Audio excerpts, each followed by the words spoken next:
सकट चौथ संकष्टी चतुर्थी की महाकथा। भूमिका। माघ महीने की कृष्ण पक्ष की चतुर्थी को सकट चौथ, तिलकुटा चौथ या संकष्टी चतुर्थी कहा जाता है। यह व्रत विशेष रूप से माताएं अपने बच्चों की लंबी आयु, अच्छे स्वास्थ्य और बुद्धि के लिए करती हैं। इस दिन गणेश जी और माता पार्वती की विशेष पूजा की जाती है।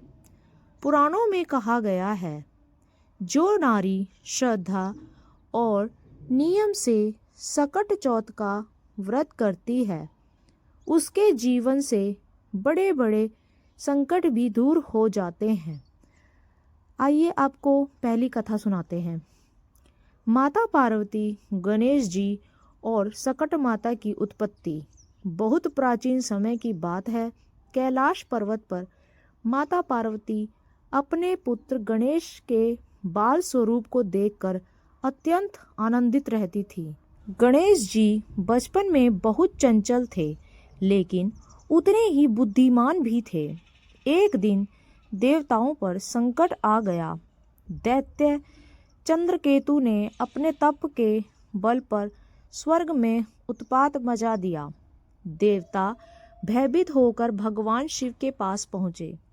भगवान शिव बोले, यह संकट गणेश ही दूर कर सकते हैं। माता पार्वती ने गणेश जी को बुलाया और कहा, पुत्र, यह संकट तुम्हें हराना है, लेकिन इसके लिए तुम्हें व्रत और संयम का मार्ग अपनाना होगा। गणेश जी ने माघ कृष्ण चतुर्थी को उपवास रखा, ध्यान किया और दैत्य का विनाश किया। उसी दिन सकट माता का प्राकट्य हुआ, जो संकटों को हरने वाली शक्ति थी। तभी से यह दिन सकट चौथ कहलाया। दूसरी कथा। निर्धन ब्राह्मणी और सकट माता की उस पर कृपा। एक नगर में एक अत्यंत गरीब ब्राह्मणी रहती थी। उसके घर में न धन था, न अन्न और न ही संतान। वह प्रतिदिन भगवान का नाम लेकर जीवन चलाती थी। एक दिन माघ कृष्ण चतुर्थी को उसने देखा कि पड़ोस की महिलाएं व्रत की तैयारी कर रही हैं। कोई तिल कूट रही है, कोई दीप बना रही है, कोई पूजा की तैयारी कर रही है। ब्राह्मणी ने पूछा, बहन, यह कौन सा व्रत है? इसके बारे में मुझे नहीं पता। महिला यह सुनकर बोली, यह सकट चौथ का व्रत है बहन, इससे संतान सुख मिलता है। ब्राह्मणी के पास कुछ भी नहीं था, फिर भी उसने मन ही मन व्रत का संकल्प लिया।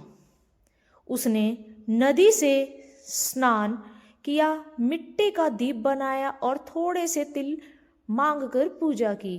रात को चंद्रमा को देखकर उसने रोते हुए प्रार्थना की, हे सकट माता, यदि मेरी भक्ति सच्ची हो तो मुझे भी मात्र तव का सुख दीजिए। उसी रात उसे स्वप्न में माता पार्वती और गणेश जी के दर्शन हुए। कुछ महीनों बाद उसके घर एक पुत्र का जन्म हुआ। धीरे धीरे उसके घर में सुख, शांति और समृद्धि आ गई थी।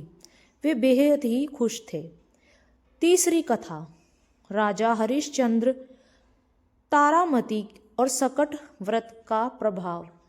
राजा हरिश्चंद्र सत्य और धर्म के लिए प्रसिद्ध थे, लेकिन एक समय ऐसा आया जब उनका सब कुछ छिन गया।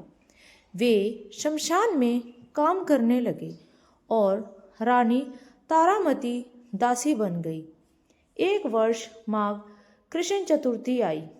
रानी तारामती अत्यंत दुख में थी, लेकिन उन्होंने सोचा, जब सब कुछ छिन गया, तब भी यदि गणेश जी हैं तो वही सहारा है। उन्होंने बिना अन्न जल के व्रत रखा। शाम को चंद्रमा निकलने पर उन्होंने एक टूटे घड़े में जल भरकर अर्घ दिया। गणेश जी उनकी श्रद्धा से प्रसन्न हुए। उसी रात राजा हरिश्चंद्र की परीक्षा पूर्ण हुई। देवताओं ने उन्हें सब कुछ वापस लौटा दिया।